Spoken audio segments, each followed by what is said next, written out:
Örömmel köszöntöm Önöket a migráns integrációs szakpolitikai index, vagy ahogy szerintem gyakran fogjuk nevezni ma, a MIPEX 3-as kiadásának alkalmából a British Council, a Menedek Egyesület, a Közép-Európai Egyetem és a Brit Nagykövetség által szervezett rendezvényen vagy konferencián, és át is adnám a szót. I would pass the word on to Simon Ingram Hill, Director of the British Council in Hungary. Átadnám a szót Simon Ingram Hill úrnak, a British Council igazgatójának, hogy nyissa meg ezt a mai konferenciát.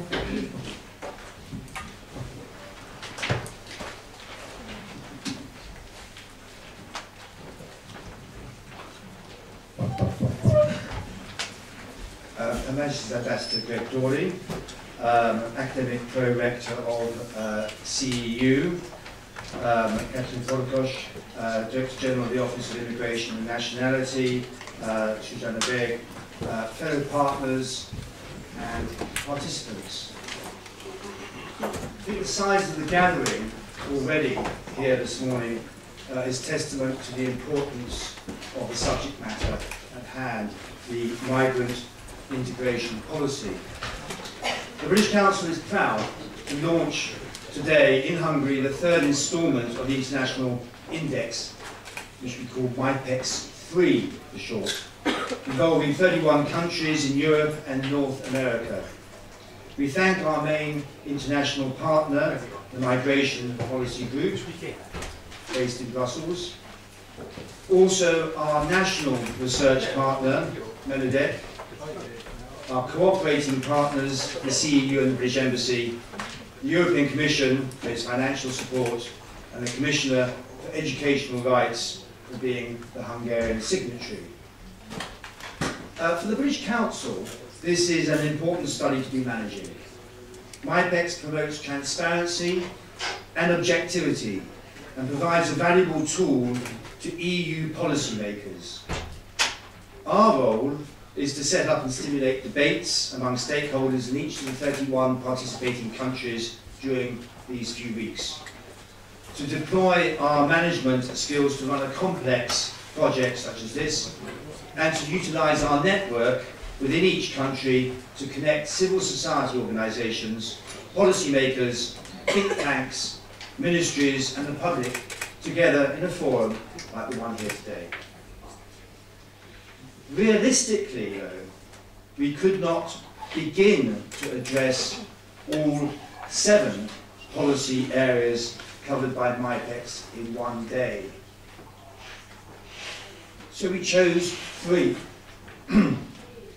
First, anti-discrimination, because in the legislative field, Hungary has shown leadership and therefore has good practice to share and to highlight. A second, education, because here the index has identified weaknesses where today's discussions can be of value for the future. And third, labour market mobility, because this is an area that is considered by a number of stakeholders in Hungary not to be receiving sufficient attention. Hence the 3 parallel interactive roundtable discussions after lunch. To conclude, I would like to thank our hosts, the CEU, and all of you for being here today. I hope you have a fruitful day and that its outcomes will contribute further to policy dialogue on this important issue. Thank you very much.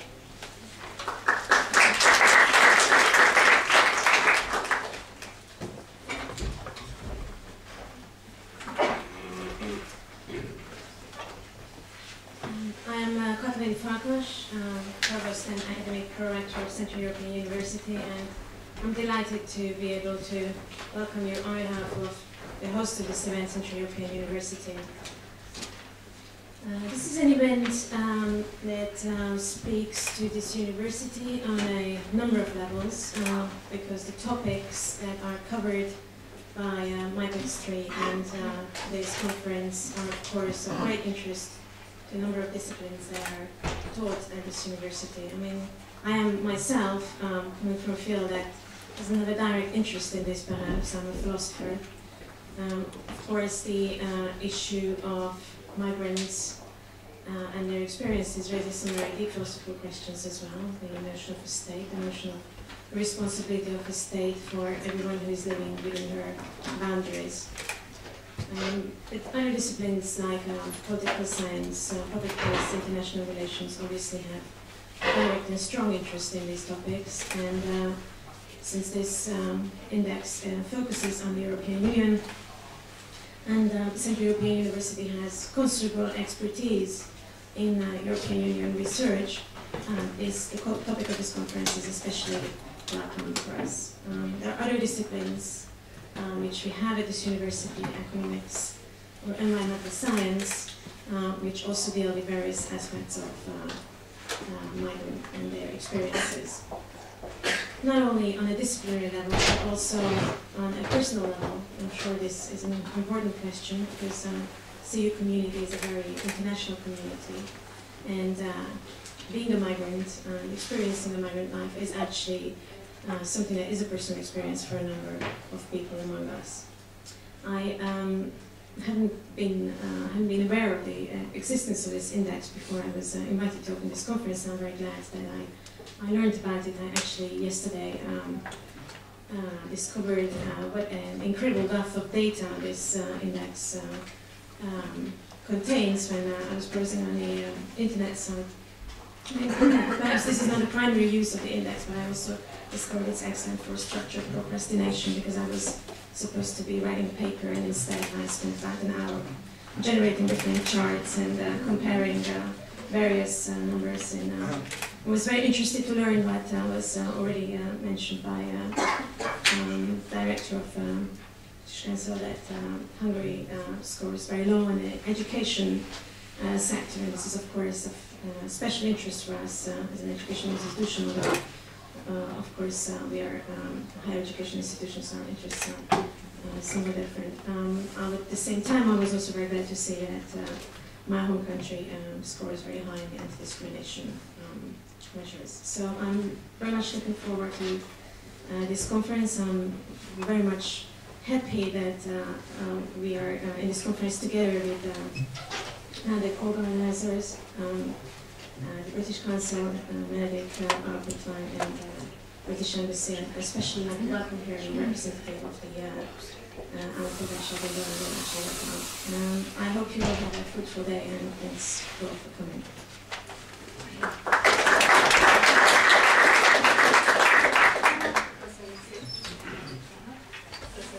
Szeretném felkérni Greg Dorit, Nagy-Britannia Magyarországi nagykövetét, hogy tartsa meg a beszédet.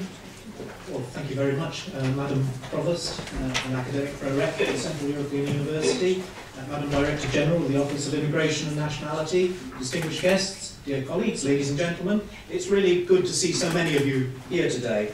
I don't think it's necessarily the best idea for me to be making a speech on migrant integration policy on the same day that it's been announced that my Prime Minister is going to make a major speech on the same subject, and without having seen his text in advance. But anyway, in spite of that, I'm delighted to be here at this conference to mark the launch of the third instalment of the Migrant Integration Policy Index, MIPEX 3.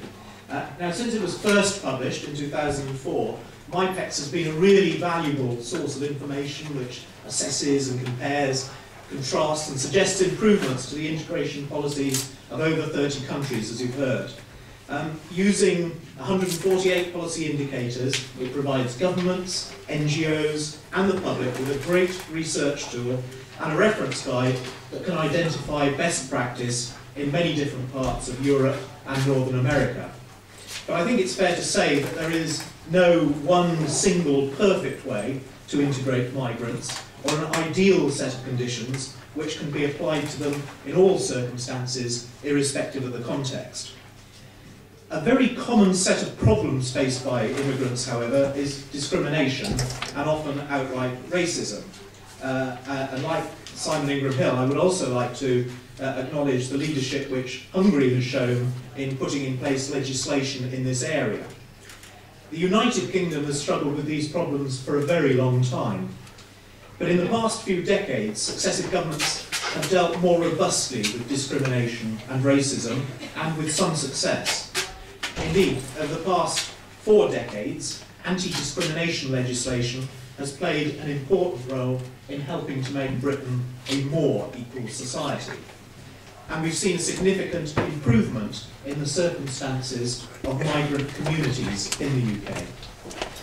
As a result, the 2007 MIPEX report complemented some of our practices. It pointed out that once non-EU migrants pass the so-called points-based system, they're generally treated the same as British workers, and no sectors of the economy are closed off to immigrants. MIPEX in 2007 also highlighted that since 2006, schools are legally required to promote community cohesion.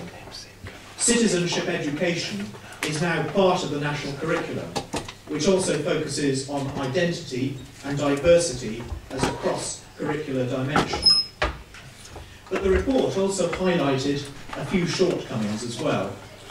We were criticised for not being well enough prepared for the numbers of EU citizens who came to the UK from the 2004 European Union accession countries, including Hungary. And the path to earning citizenship and the rights that go with it was labelled as being too long and bureaucratic. Well, I'm happy to say the UK is committed to continuing to improve in all of these areas, as well as further developing the policies that already benefit the migrant population. This has been widely recognised and welcomed, including by MIPEX. The recently approved UK Equality Act 2010, which replaced and renewed previous anti-discrimination legislation, provides a new framework in which to advance equality of opportunity for all, thereby contributing to a more equal society, while at the same time preventing unfair treatment of individuals and protecting their rights as well. Achieving equality is not only morally right, it's also a catalyst for wider and positive development in our society.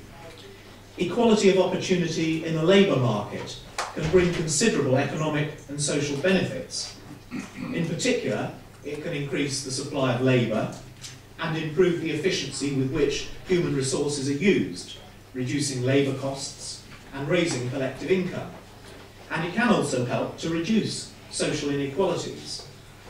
These political, economic and social opportunities benefit individuals, communities, countries and ultimately the world.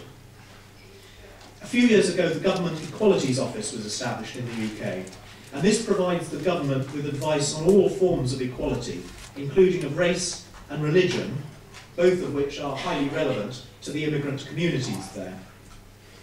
Over the past couple of centuries, these communities have significantly enriched British culture, society, and even gastronomy. The historic contribution of migrants to the British economy is very well documented, and I won't go into it here. But if you think too of the Notting Hill Carnival, with its heavily West Indian influence, or the celebration of Chinese New Year in London, two of the biggest festivals not just in the UK, but in the world. And what about our favourite food, which according to most polls is not fish and chips, but curry from South Asia? A former British foreign minister went so far as to identify our very favourite dish of all as being chicken tikka masala, which is a sort of early form of fusion cuisine, and not something I like at all, but still. The advantages, I think, of immigration within an appropriate framework and legitimate controls overall are pretty clear. Turning very briefly to Hungary, which is mainly a transit country for most migrants at present, I am aware that the majority of long-term settlers here are ethnic Hungarians from neighbouring nations. But I think with the country's declining population, need for foreign investment, and desire to boost jobs and growth, I wonder whether this is something to be completely comfortable about. And I find it a little strange that against that backdrop, Hungary, so far as I'm aware, is one of the last EU countries without a comprehensive grand strategy to attract suitable migrants, and without an integration strategy in place to make the best possible use of their talents when they come, and perhaps this is an issue that will be addressed here later on today.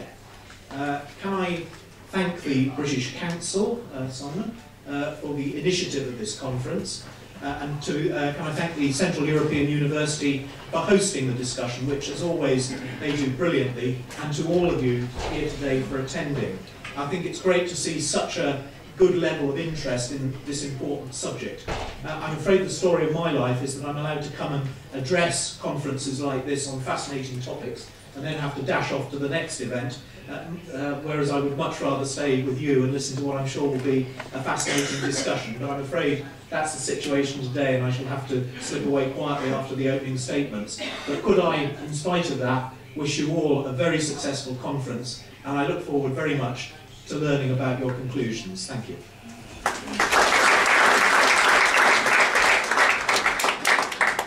Köszönöm szépen a nagykövet úrnak ezt a gondolatébresztő beszédet, amit felmutatta a brit perspektívát, és szeretném felkérni Vég Zsuzsannát, a Bevándorlás és Állampolgársági Hivatal főigazgató asszonyát, hogy a magyar perspektívát is láttassa velünk. Köszönöm.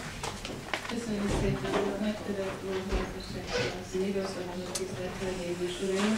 Mindenek előtt köszönteni szeretném a konferencia valamennyi résztvevőjét, és szeretnék kifejezni azt az örömömet, hogy itt lehetek ezen a nagyon fontos tanácskozáson, úgyis, mint a bevándorlási kérdésekért első helyen felelős közigazgatási szerv képviselője, és néhány gondolatot megosztatok önökkel. Én úgy gondolom, hogy nagyon fontos ez a rendezvény, ez a konferencia, hiszen a bevándorlók sikeres integrációjának eredményei hozzájárulhat ahhoz, hogy ezek a sikeres eredmények minél szélesebb körben ismerté váljanak, és ezáltal bizonyítást nyerjenek azok a tézisek, amelyek a harmadik országbeli állampolgárok integrációjának a befogadó országok számára közvetlen vagy közvetett módon jelentkező, de végsősorban a gazdasági fejlődést, a társadalmi befogadást, kohéziót elősegítő, a társadalmi kirekesztés elleni küzdelmet erősítő következmények hangsúlyozzák. Ugyanakkor azt is fontosnak tartom, hogy bemutatásra kerüljenek a migránsok, menekültek, valamint a már befogadó országban született állampolgárrá vált gyermekek sikeres integrálásának eredményei, hiszen ezek jó eszközök szolgálnak ahhoz, hogy csökkentsék azt a bizalmatlanságot, vagy azokat a biztonsági kockázatot, amely sokan éppen a bevándorlókkal szemben megfogalmaznak. Fontos ez a rendezvény, mert azon túlmenően, mint ahogy ez már elhangzott, a migránsok integrációját elősegítő szakpolitikák előrehaladásának mérését célzó projekt keretében végző kutatás eredményeit itt meg lehet ismerni, és ez számos tapasztalattal, hasznos információval szolgálhat. De emellett azért itt ezen a tanácskozáson nyilván nagyon sok olyan értékes vélemény fog elhangzani, sok olyan gondolat fog felmerülni, ami hozzájárulhat ahhoz, hogy Magyarországon is előreléphessünk azon az úton, amely végsősorban elvezethet egy sikeres integrációs modell kialakításához. Tekintetben valóban van Magyarországnak lemaradása, de azért vannak elért eredmények is. De ma Magyarországon az integrációs erőfeszítések középpontjában eddig elsősorban a menekült oltalmazott jogállású külföldiek voltak, hiszen esetükben van egyértelmű jogszabályi felhatalmazás a szociális rászorultság esetén történő segítségnyújtásra, illetve a különféle társadalmi beilleszkedés segítő programok kezdeményezésére és végrehajtására. Ebben a tekintetben vannak már eredmények, amelyeket nem szabad lebecsülni, és engedjék meg, hogy kicsit a saját területemről hozzak egy példát, amit szeretnék önök előtt ismertetni. Nagyon jó dolog az, hogy elindultunk az integrációnak azon az útján, hogy a menekültek tekintetében egy jelentős programot tudtunk megvalósítani, ami zajlik jelenleg is a menekültek integrációjáért elnevezésű kísérleti eredő munkaerőpiaci projektünkre gondolok, amelyet állami szervezet, tehát a Fővárosi Munkaügyi Központ, a Bevándorlási Hivatal közösen együttműködve hajt végre, és amely jelenleg is sikeresen folyik. Fontos ez a program azért, mert olyan hozzájárulást adhat, mint az emelt szintű nyelvképzés, tehát a magyar nyelv elsajátítása, pályaorientációs tanácsadás, illetve a program sikeres befejezése esetén a szakképesítés megszerzése. És azért is fontos, mert először valósul meg állami szervezetek működésében ilyen nagy forderejű program, tehát ezért szeretném ezt példaként kiemelni. De azt gondolom, hogy az integrációs lépések tekintetében annak is nagy jelentősége van, hogy növeljük a társadalom érzékenységét a bevándorlók integrációnak kérdései irányában, és ezért a mi intézményünk például az elmúlt években nagy hangsúlyt fektetett arra, hogy az uniós források támogatásával olyan programokat indítson be, amelyek ehhez hozzájárulhatnak. Gondolok itt olyan kérdésekre, mint fotópályázatok, amely az migránsok életét mutatják be, a média szakembereinek képzése, feltette érdeklődéseket a kérdések iránt, vagy éppen azoknak a munkatársaknak a képzése, akik közvetlenül találkoznak migránsokkal, bevándorlókkal. Kétségtelen, hogy Magyarországon nem létezik egy valamennyi szakpolitikát koherensen átfogó integrációs stratégia, de szükség van rá. Nem várhat sokáig magára egy ilyen kormányzati döntésnek a megszületése, és azt gondolom, hogy mint ahogy az első gondolatomban is ezt hangsúlyoztam már, ez a konferencia jelentősen hozzájárulhat ahhoz, hogy az érdeklődést felkeltse, és a politikai döntéshozók figyelmét is fokozottabban ráirányítsa ennek a kérdésnek a fontosságára. Én szeretném a köszönetemet kifejezni mindazok irányában, akik ebben a projektben közreműködtek, és elkészítették azt a kiadványt, ami rendkívül sok hasznos információval szolgál, és nagyon jó alapanyaga lehet a közös gondolkodásnak a jövőben. Nagyon sok sikert kívánok ez a tanácskozáshoz.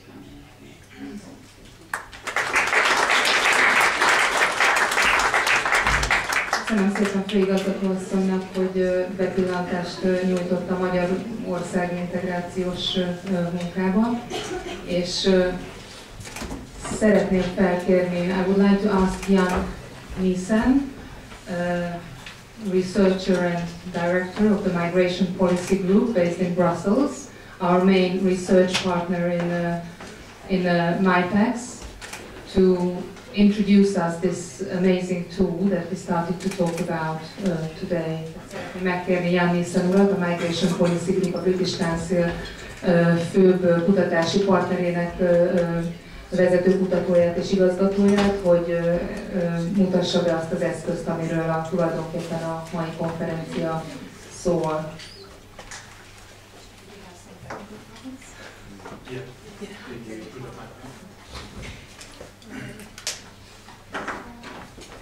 Good morning to everybody. Okay. Well, let me start by saying that I'm very pleased to be here today among you and provide input to and participate in the discussions that we are going to have about integration policies in Europe. As it has been said already a couple of times, we do this while we focus on a study we have undertaken with more than 100 scholars across Europe and North America, leading to MIPEX, and in particular MIPEX 3, which of course is referring to the fact that there were two previous MIPEX editions that were published in 2004 and 2007. And if you say MIPEX 3, you already know that there will be a MIPEX 4, and that is something I am already working on to make that happen. But today we look at European policies on integration, on the basis of the findings of the MIPEX research.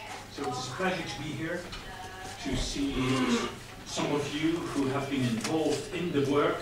Andras, Judith, we did a lot of work to line up the scientists here in Hungary, because the way we conducted the research is that we rely very much on national researchers. So I'm grateful for their advice and guidance all through the process, and in particular those who also played, Andras and Judith played an important role in shaping the whole project in its third phase when they attended many meetings in Brussels to shape the research. So I'm very grateful to that.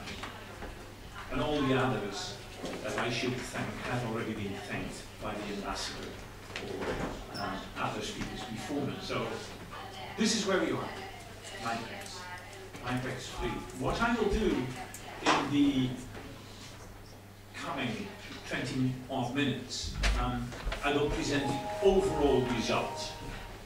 I will not dig deep into Hungary, because that's the idea, that you do that in separate roundtables on specific themes which have been chosen as being very relevant for your work here in Hungary.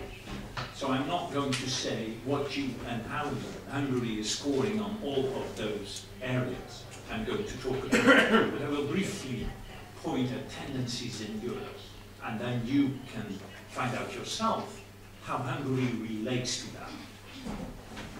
Already, it has been said, we gathered a lot of data, which I think we have put together in a beautiful website, if I may say so myself, an interactive tool where you can find all the data, and not only that, you can say play with the data, which of course from a scientific point of view is not the best word, but you know what we mean. You can use the data to present it the way you want it, and you need it to be presented. But I strongly advise you at some point in time after this day to go there and work with this beautiful tool. What is MIPEX? MIPEX, you already get it, is a piece of research. The foundations of MIPEX is solid scientific research involving all those researchers I referred to already. Now, you also may have gathered already, it is not research for the sake of research, but it is policy-oriented research. We want to achieve something with this research, so it is not very pure academic research. But it leads, that research has led to a tool which integration actors, be they governments, be they non-governmental organizations, be they immigrant associations, be they researchers, it is a tool they can use to compare, analyze, and hopefully help to improve integration policies in the places they work. That is what it is. So it is a tool based on rocket science. It helps you to analyze, to see what is happening around you, and give you a tool to improve integration policies. So that's MIPEX, short for short. Then of course you want to know, and then actually what is it, how you do it, because integration is a big word, and it may still be vague, and that's why we say what it is, what we measure with MIPEX. Let me first say what we don't measure. We don't measure the integration of immigrants themselves. We know that is very much wanted nowadays in Europe. Many discussions in Europe are about, are these people integrated, yes or not? Can we measure that? Have we been successful in including it? Have they been working hard enough to be integrated? These debates we hear very much. What we actually are doing is not the opposite, but something else. Maybe the flip side of that coin. We ask what society, and more in particular what government's commitment to integration is. So we want to know, what is government doing to promote the integration of immigrants? What is government doing to create a climate in which immigrants find their way in society and become integrated, if you want? So that is what we do. So we don't measure immigrants' integration, but we measure immigration policy. And that, some of you may know that, there is a big debate in Europe now going on about outcome indicators, output indicators, input indicators. If we were to position ourselves in that debate, which we do and don't do, we would say we work on input and not on outcomes, if you want. Although we question this kind of oversimplification, because if you only talk about outcomes, you still haven't explained how you arrive at those outcomes. So actually you can only talk about outcomes of integration policies if you know how you get there. That is, talking about your input. But anyway, to say from the beginning, what we are doing is measuring policies. And interestingly, I would say, and hopefully you also, by the end of the day, we look at it from, if you want, a normative perspective. We say integration can only be successful if people are treated equally, if they get equal opportunities, and they get equal rights, and when they assume equal responsibilities. So MIPEX turns around that concept. And to reassure you that this is not what me and my friends are dreaming up, we looked at international conventions and international commitments of governments, which they made and are making time and again when they come together to discuss policies in general. The concept of equality, look at the European Union, for example, but look also at international conventions of the United Nations. You see the equality principle, equal treatment, coming back time again. Most recently, in this long history of equality promises and commitments, is the famous Tampere Council conclusions of 1999-2000, where the heads of state and government of the European Union said that they would grant third country nationals as much as possible equal treatment and equal rights as nationals. And you ask me, I would have formulated that a little bit more strongly, but anyway, this is what we have to go by. And we look at the Tampere Council conclusions, as it is called technically, and we want to know how far are we away, or how close are we from achieving this equality in our policies. That is what MIPEX measures. So how far are we in delivering on the promise of equality in our policies, so that we create an environment where people find their way in society. which is a simple way, a non-philosophical way of defining integration. Throughout the MIPEX reporting, and you will see that on the website and in this book, and hopefully also during my intervention here, I'll try to avoid the word good and bad, which are indeed philosophical terms, and could lead to a philosophical debate. But what I try to do today is to speak in terms of strength and weaknesses.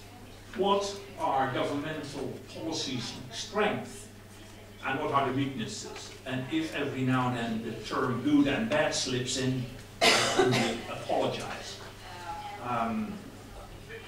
Now, talking about what you can do with MIPEX, you see the word benchmarking, which is some sort of way of expressing that you want to improve policies by learning from others. That's implied in the word benchmarking.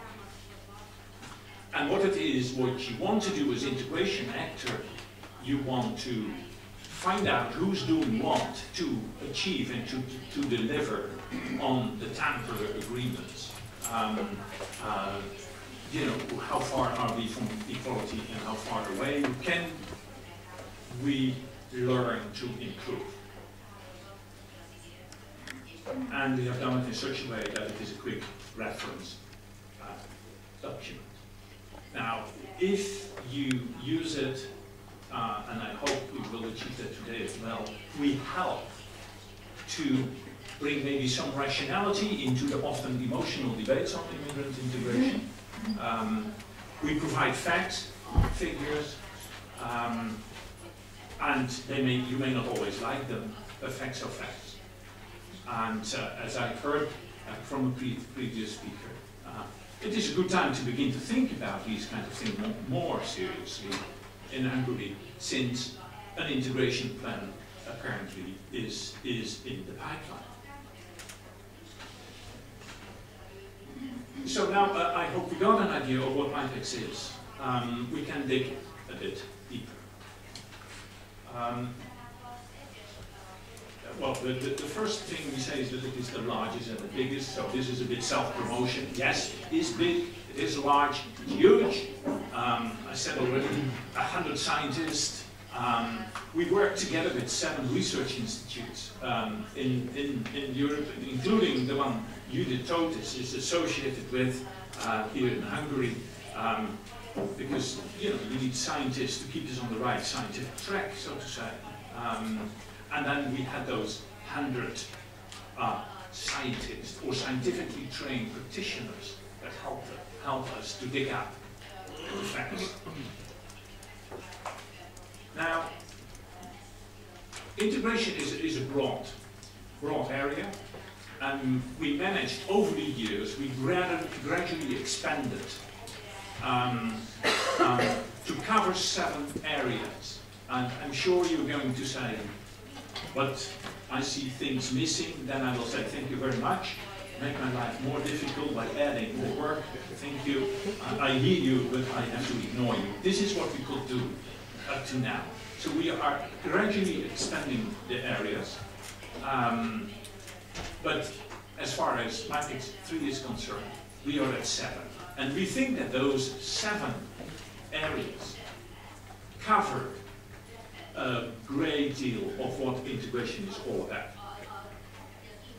It is about people's economic integration, for which you need labor market mobility. We think that stable families lead to stable societies, or we believe that integrated families help to achieve integrated societies. We think that education is extremely important, no need to say that. We think that immigrants should not only be subject of policies, but also help to shape it. So we must find ways to bring them into the political arena. We think that people who are on the risk to be thrown out or expelled, or are not given the right for permanent residence, will not find it very interesting to integrate. Why would you integrate in a country that doesn't provide you security of residence? And why is nationality important? It almost speaks for itself, but if you want to be part of a society, then you are a citizen of that country, and then you better remove legal barriers to become one. And then anti-discrimination across the board, but in particular for immigrants. You know, when you treat it equally, you integrate. So I think we cover integration. And I know, and I mention only two so that you don't have to do it afterwards. Access to health and housing are other areas, and between you and me and the gatekeeper, but we are looking into it to add them in the next round. We cover 27 EU member states, so all the member states. We included from the beginning Norway and Switzerland, two countries that are member of the European Union without them knowing it. And we looked at Canada and the United States. Why Canada? First Canada, and the United States is new. Canada is often seen as a model for many European countries. And we thought, okay, we want to know whether that is right or wrong, or whether that is actually justified. And of course the United States, the country of the immigrants and the free, as they say. We wanted to know, is it really a model for Europe, yes or no? Now, on the experts, I already said what I wanted to say. The cut-off date for the study was May last year. Everything that happened after that is not considered. So if you find what you think is a mistake, then first check the date of the law you were referring to. Talking about laws and policies, we make an inventory of law and policies in those 7 areas as they have been adopted and not as they have been proposed. So it is an inventory. MIPEX is an inventory of what is out there, what is there in law, in implementing mechanisms. Now here we go. If you want to know what the methodology was, I'm always a bit unsure because I can go on the methodology for an hour, but probably you're here to hear about the results. But it is actually a very straightforward type of method we developed.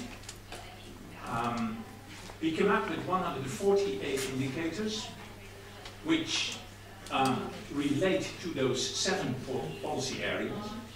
We tested those indicators with stakeholder groups, immigrant associations, scientists, interest groups, governmental officials, is that relevant, etc. So we formulated those qualitative legal/policy indicators. We checked them, relevant for you, relevant for the work, and we then translated those qualitative indicators into questions for a questionnaire, which were answered by those national experts, those hundreds. And they answered the questionnaire, and they were peer reviewed. So there was someone looking over their shoulder. And the answers given were, there were 3 policy options. So you could, it was multiple choice kind of stuff. So, and the answers were pre-formulated in such a way that the preferred option, if you want, was when you are closer to the Tampere goals, and the middle option, you were somewhere in the middle, and the last option was when you are further away from this equality promise. Now, as soon as you give those options as an answer possibility, you begin to quantify 3, 2, and 1. And then you can translate it in a scale of 100, and you have percentages. And you can compare over time, and you can compared between countries. So that is the score built up. All indicators have the same weight. That's debatable, and maybe we have the debate about it, but they have the same weight. Okay, the key findings then you see behind me on the screen. And you will see that the EU average is around 50%. So taking all the, and we took out the US and Canada for the purposes of this, I take out a lot of references to the United States and Canada. But you could say that Europe is just halfway on the road to favorable integration policy. So I didn't say bad or good, but favorable or less favorable. And then from then on I can say what is Europe's strength or weakness. And if you have a closer look, you see that Hungary is below the European level. And that raises all kinds of interesting questions to which I and probably you will come back. But if you want to begin to improve, you actually can go to a lot of places in Europe to learn how to do it. Now, if you and I come back to that as well, if you look at where the strengths and weaknesses are, you see that where there is EU legislation, usually the scores are higher. And the types of measures that are being adopted and discussed are usually similar. But what we thought was very important, and the conclusion we draw from it, is the EU matters in these countries. Very much so. The high scores on, and I will mention the three areas where it is really clear, on and related to EU legislation is anti-discrimination legislation. There is robust EU anti-discrimination legislation and the monitoring of it. There is EU legislation on long-term residence, and there is EU legislation on family reunion. And if I have to speak in strengths and weaknesses, you will see that there is also Europe's strength. Europe's weakness is where there is no clear-cut EU law and policies, namely naturalization citizenship issues, which is explicitly excluded from EU cooperation, explicitly. Political participation, there is no competence whatsoever there, and education. Now, education and labour market, arguably you could say, well, there is at least indirect competence, but I don't want to complicate the matters too much today, and that's for the discussion. That is what I already said, but to make it very clear now, where Hungary is compared with its colleagues in the EU, and indeed, as we mentioned already a couple of times, so they must have consulted MIPEX.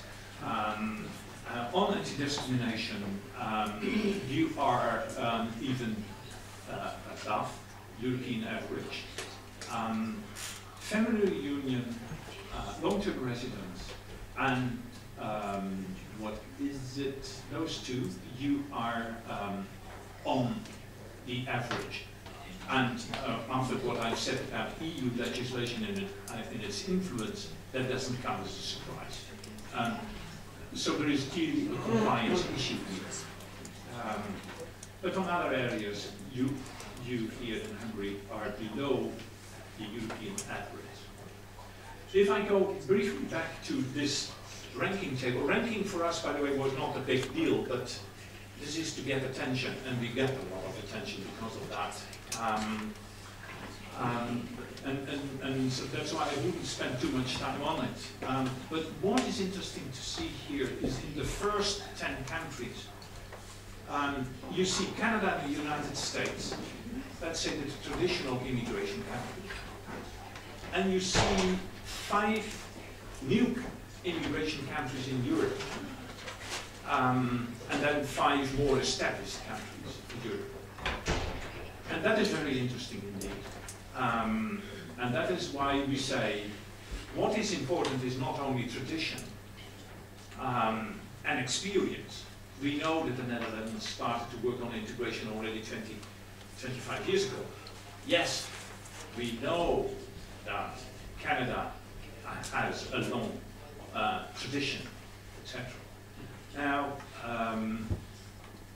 we also know that Portugal, Finland, Italy and Spain are recent immigration countries, because 10 years ago they were major sending countries, if you want, and have become net receivers of immigrants, forgive me the terminology. And you see that these countries score extremely well because there is political will. Political will in integration is a key word. Because by the first part of the coin is, where we don't see efforts, there is a lack of political will. And then look at the graph. Look at Cambridge and Austria, the Czech Republic and Hungary, your neighbors, where they said, compared to Portugal, which is the best scoring new immigration country, but I could have added, as I said, Finland as well. So political will is very important. That is what we noticed. Another interesting thing we noticed is that where there are changes in policies and law, they come slow. That's the beauty of doing this a couple of times. You can begin to see trends. And I say, being the scientist here, we begin to see, we still have to do a very thorough analysis, but you know, a first glance tells us that when change comes, it comes very slowly. In all areas, actually, in some areas more than others. Don't look at education, because education was not in the previous edition of MIPEX. We added that this time around, so that doesn't count. But you see, change comes slowly. So there is a steady type of development you can see. And what we also found is that, of course, you hear about policy changes all the time. You read in the newspaper, you hear in the news, and in particular in election time, politicians go out there to say, as should be the case in democracy, to say, when I am in power, I will do this, and I'm going to change this. Well, we said, well, thank you very much. You know, good intentions or bad intentions. Let's see what really happens. And I said, quite often nothing happens. Which is not to say that the little steps and the little changes that are being made do not have a big impact on the immigrant community. They may have, small changes may have a big impact on the life of people. So I don't belittle that at all. Further, we noticed that there's a lot of discussion in Europe about evidence-based policies. All policies need to be based on evidence, and officials and civil servants are running around bringing up all kinds of statistics, asking for more and more and more statistics. We see that they are hardly ever being used. So there is a lot of noise around it. But what we actually see is that governments at one point in time decide on major changes in policies on the basis of what they think is good and will get them elected. Which of course for the scientist is a pity, because we want of course our research results going straight into better policy. Okay, now I will go through the 7 policy areas, and I will do that briefly, and as I said, I will not refer too much to Hungary, because that is what you have to do yourself today in the roundtables, or you will look up at it with the website, which indeed is very, very user-friendly. Labour market mobility is a relative strength, and I use the word relative now and then I drop it, but I just want to remind you, you're talking about 50%. So if I say strength, then it is compared to the weakness. That we're still talking about 50% in most cases on average. But what we think is good, and that is partially due to European law, in this case on long-term residence, but let's not go too deep into that, but it is that those immigrants which are admitted usually then get equal rights in terms of working and living conditions. There are differentiations sometimes between groups, but we could not track that down in great detail in research of this scale. But you could say the basic rights are guaranteed. And also, what we see is that immigrants have equal access to employment services, generally, and to vocational training, so they can improve their skills and they have access to mediation when they are out of work. So generally speaking, the relative strength is that they are given the basic rights once they are in. The weakness here in this connection is that there are not enough targeted policies. And by targeted policies, we mean policies that take into consideration the specific situation of immigrants, their specific problems on the one hand, and their capacity on the other. They are not addressed enough. So there are issues around, for example, the assessment of skills and competences immigrants already have, which, to say it in a charged way, are by and large ignored or underutilized. And Europe could do much more to build on the capacities of these people. Family reunion. Again, it is a relative area of strength. Once family reunion has taken place, we see that those who are united with their families have a basic right. Quite often the spouse can enter the labour market fairly quickly, vocational training, and pick up other rights. So there is a fairly secure environment then for family members. The weakness, by the way, is the independent right for the spouse, which often takes long. So if something happens dramatically in family life, it often leads to expulsion of the spouse or children. The big discussion in Europe is about the conditions in getting an entitlement to be reunited with your family. And if there are questions about it, I'm ready to answer them. I don't want to go too much into it, but by and large, you can say the conditions are becoming more tough. And this is done in two ways. A, by narrowing the scope and the definition of what a family is. Is it only spouse and children, or is it also the parents? Or is it also a child above the age of 18? So there are tendencies and discussions in Europe to narrow the scope of family, and on top of that, to put in more conditions. And the most famous condition is introducing test, language test, and, to those who want to be reunited and with their family.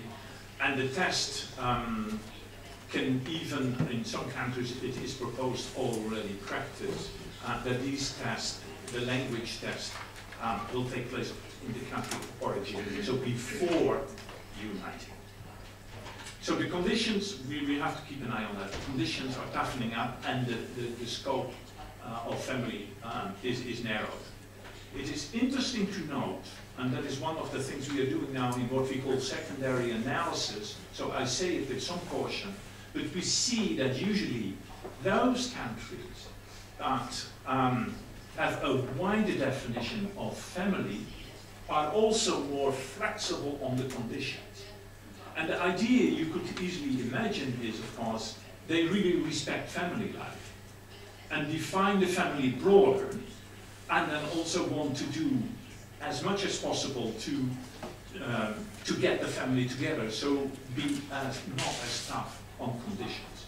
So that is a correlation we think we can see, and we have an explanation for it. Similarly, there is an interesting correlation with countries that have a policy on labor market mobility, are usually also very good, now I use the word good, strong on family reunion. And the idea behind it is, of course, if you really are convinced that you need immigrants, you will make sure that they feel happy and that they can live with their family. It's a very interesting correlation. The flip side is also true. Those who are weak, I wanted to say something else, but it was just weak in one area, family reunion, are also weak on labor market mobility. Long-term residents, long-term residents, a bit the same. Relatively strong EU legislation was key. We could clearly see over the two editions that as a result of EU intervention, member states started to be stronger on it. Which is not to say that everything is rosy. There are still issues around procedures, sometimes cumbersome. Waiting periods are too long. And interestingly, what we see is that some countries begin to introduce tests for long-term residents. So where we all know that in quite a lot of countries, naturalization goes with test, language test, etc. That method is increasingly now being discussed and in some countries introduced to apply for long-term residents. Anti-discrimination area of strength. The strength here has to do with the fact that it is clearly defined what direct and indirect discrimination is. Discrimination by association, and other concepts. So it was a greater clarity of what discrimination is, and also the grounds of discrimination are mentioned in all countries' legislation. Quite often nationality, which is important for immigrants, is not among the grounds of discrimination. But again, on the whole, it is a strong area. The weakness in this area has to do with the implementation and with the putting into place of strong implementing mechanisms, such as an equality body with a broad mandate, according to EU legislation and above. The empowerment of NGOs to act on behalf of victims of discrimination, class action type of judicial procedures. There is still a lot to be improved. And equality politics in general, going over and beyond anti-discrimination as a defensive and ex post facto strategy, but more proactive policies to promote equality on the workplace in policy making, etc. Europe still has a few miles to go. Political participation, a weakness. No EU competence, just to remind you. The right to stand and vote in national elections is recognized in only 2 countries. The right to stand for elections, locally I should say here, in 13 countries, and to stand and vote in local elections in around 19. So there are still quite a lot of countries that do not recognize full political participation in that sense. We also measured here other issues, and they relate to consultation mechanisms. Are governments at local and national level consulting with immigrants and immigrants associations and with organizations that work on and work with immigrants? Are immigrants given full civic rights? Can they create associations? Do they get sponsors? Do they get sponsored for it? Can they create media and so on? This is what we ask. Now, here the worrying thing for Central Europe is, with I think Hungary a bit at the top end and not on the bottom end, but that civic and political rights in this region for immigrants is rather weak and left a lot to be improved and desired. Access to nationality and other area of weakness. We all know that these are sensitive issues, but it is interesting to note. That there is a tendency in Europe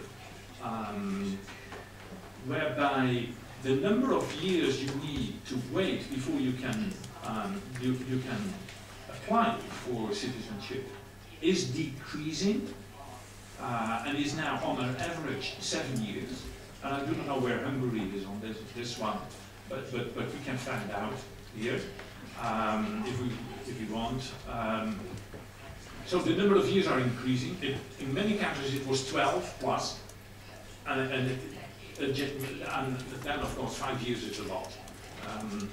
A second tendency is that some sort of jus soli is introduced, or birthright citizenship for second generation, so that the second generation immigrant, someone born in the country out of parents who are not born in the country, is gaining ground, so that children of immigrants have a choice and a right to choose, is gaining ground. And a third tendency is that dual nationality is maybe not explicitly recognized, but definitely is becoming a fact. So 3 important tendencies, and again, we can find out for Hungary where it is. The only thing I remember we said on Hungary is that it would be interesting to make sure that the rules that apply to ethnic Hungarians is being applied across the board to all those who aspire to become a full member of Hungarian society. Education is an area of weakness. I say that with some caution because this is a new strand in MIPEX. But yes, we came to the conclusion that Europe needs to improve a lot, and it better does, because talking about education, we not only, but mainly talk about the young generation. And if we do not act quickly, we miss out big time on their talents, and if we let them undeveloped. So education is an issue here. Maybe not so much on access to education, primary, secondary, and vocational and university. So access is fairly well covered. All people have kind of implicit or explicit right to to education. But it is more to what extent general programs for children that has difficulties with learning, whether immigrants have access to that, whether there are special programs for them to address their problems and, by the way, to use their skills they have because they are immigrant children. They speak 2 languages, for example. They know more than one culture. We see that that is being underdeveloped. And another issue, just to mention, is that still we in Europe do not seem to recognize that among the immigrant community you have teachers. They hardly ever are hired by schools to be a teacher. And we think that is another missed opportunity. Now, these are the 7 areas, the strengths and weaknesses, and the general tendency. I'm sure that for all those areas, you, depending on your expertise, you have already thought, okay, how is that with Hungary? Let me just say and repeat. Go on the website and see how your country, how Hungary scores. See to what extent new plans in the pipeline of the government would change that score. Or if you want to find countries that are scoring better on those areas, see what it is what they have done to improve their quality. The further points of the debate you see here behind me, they speak for themselves, and are actually my points and not necessarily your points. To conclude, I hope that the MIPEX will help you to do a better job in comparing, assessing, and improving Hungarian policies and, by extension, European policies. Thank you very much.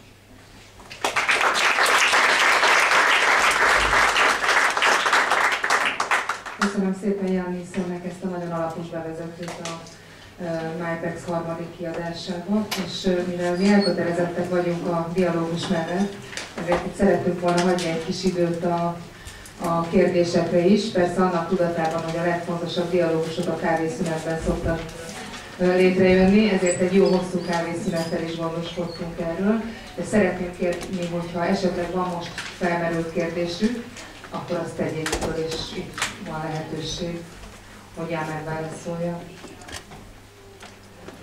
Van hátul egy hölgy mikrofonnal. Hi, my name is Renata, I'm a member of Menedek. I'd like to ask you, I was quite interested to see the difference, the quite radical change between political access for migrants and their access to nationality. And I just found that really fascinating, that migrants are finding it very difficult to gain political access, but increasingly easy to gain nationality, citizenship.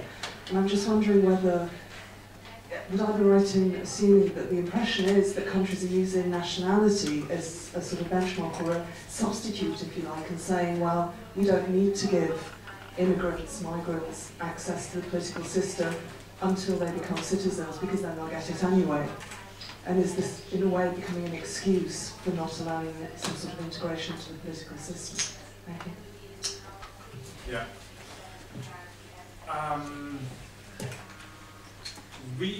Our secondary analysis, which we are now undertaking of the results, indicate that countries that provide opportunities to immigrants to participate politically,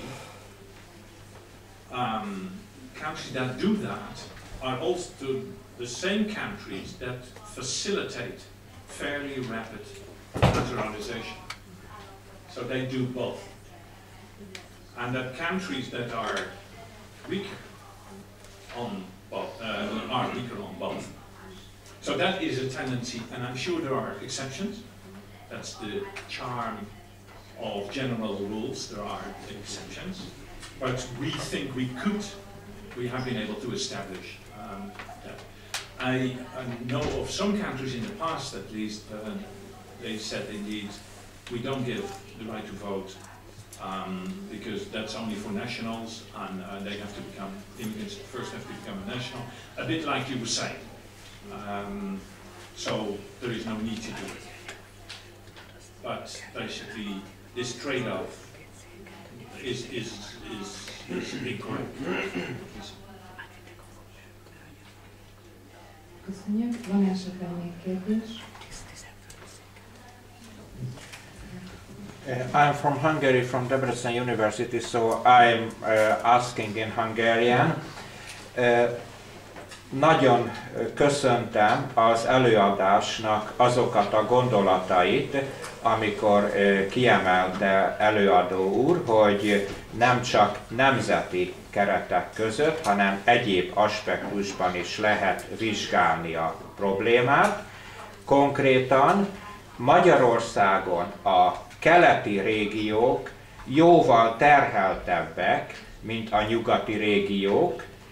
Másik szempont, hogy Magyarország egyedülállóan különbözik a szociális és gazdasági helyzet tekintetében, ha Magyarország keleti régióit és nyugati régióit nézzük.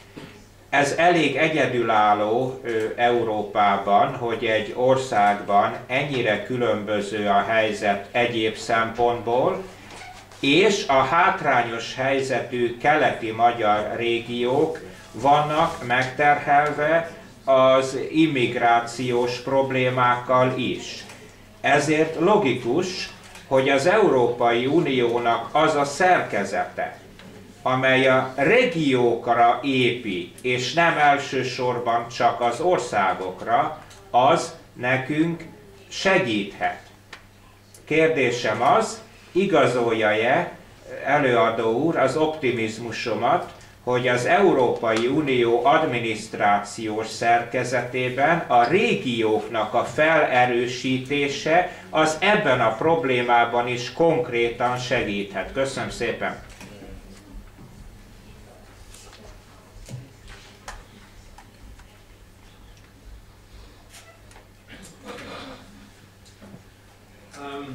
Thank you for your kind comment on MIPEX. Is Hungary unique? Absolutely, but I say that in every country. So, you know, yesterday I was in Austria and the similar comment is completely unique. So that's correct. We are all unique. You know, I again have a tendency to become philosophical, so I should stop that. Personally, the uniqueness of situations in Europe is relative. That's what I want to say. And what we measure in MIPEX is meant to address countries which are so different. That's part of what the European Union is all about.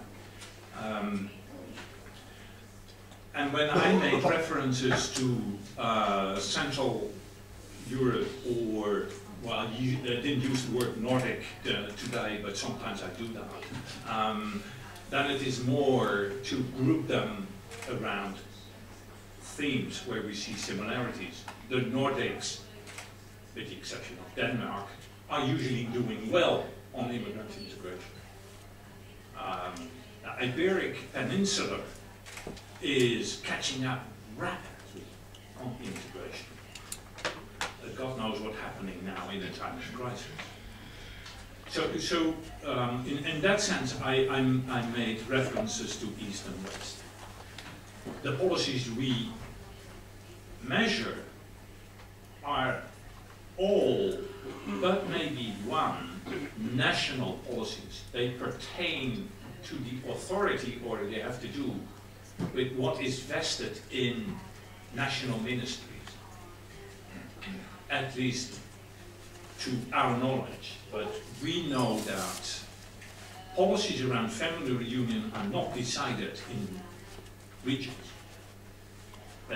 Policies may be implemented by regional officers of the government, but they have to implement national law on this. Anti-discrimination, the same. It is defined on the national level, and again there may be national officers that implement part of it, but it is national policy, and so on and so forth. Except for maybe for education, that in many instances in Europe, education is decentralized. And if you want to know how unique, if that is the case in Hungary, I don't know, but if you want to compare with other countries, I can tell you the difference between the Italian regions or the Spanish regions, or Scotland, Northern Ireland and England, maybe much bigger than between East and West Hungary. I don't know, on education and other issues, but a lot of what we measure, except for education, is national policy.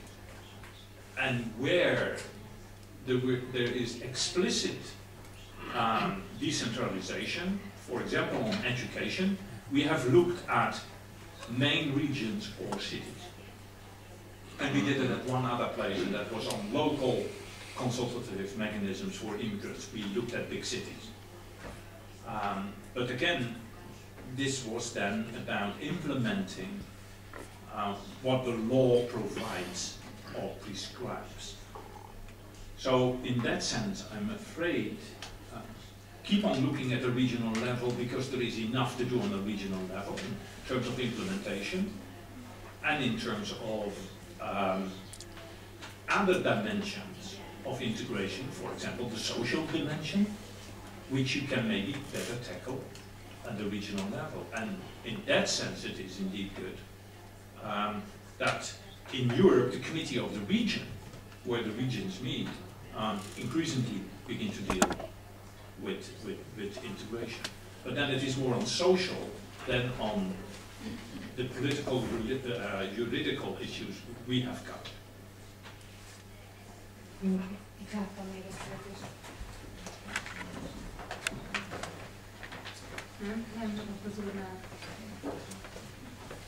Yes, thank you. My name is Peter van der Bloem. I'm from the Netherlands Embassy, and thank you very much for your very comprehensive explanation about the index. I was wondering if, let's say, the absolute and relative percentages, and I mean the differences between the I think the countries you have investigated and have mapped, is that also in some way included into the index? Because I guess there are a lot of differences in the sheer numbers of migrants between the different countries, also in relative terms. Is that in some way included into the index? The answer is short, no. Very short, no. We provide information about the size of the population in country profiles. And if I understood your question correctly, whether there is a relationship between the size of the population and the quality of your policies, yeah, we can try, or not only the quality of the policies, but also the outcome of MIPEX. We haven't done that, and I do not know. I'm thinking now very clearly. I do not know whether I would do that and say, "Wow, it's not so difficult for Finland. You have 10 Somalis and 20 Russians, and that's it, and that's why they score so well." You know, it will be very difficult to make that case. Behind you there is a question. Can you press the mic? Another technical question. So in the scores of the countries and the change of score, you consider that if the same experts were answering or different experts in different years? Could you repeat it because I was playing with it?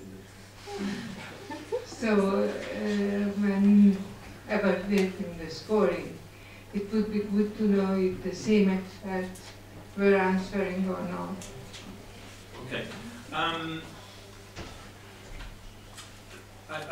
thinking, because we're talking about a lot of experts, but generally speaking, we maintained the same experts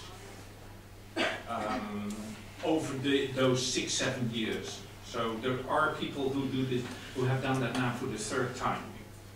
And there's a great value, and I think Judith can speak better to that than I do, because she's involved in many of international comparative research projects. But the big value of working with the same experts in the same research has the value that people are used to the concepts, know what it is, know what they have said the first time, remember what they said the 2nd time and the 3rd time. And so there is this, yes, we know what it is, what we are measuring. We are familiar with the measurement instrument, right? So we, as much as possible, have done that. The danger is, of course, that people become very relaxed about it. Oh, yeah, take the box and so on.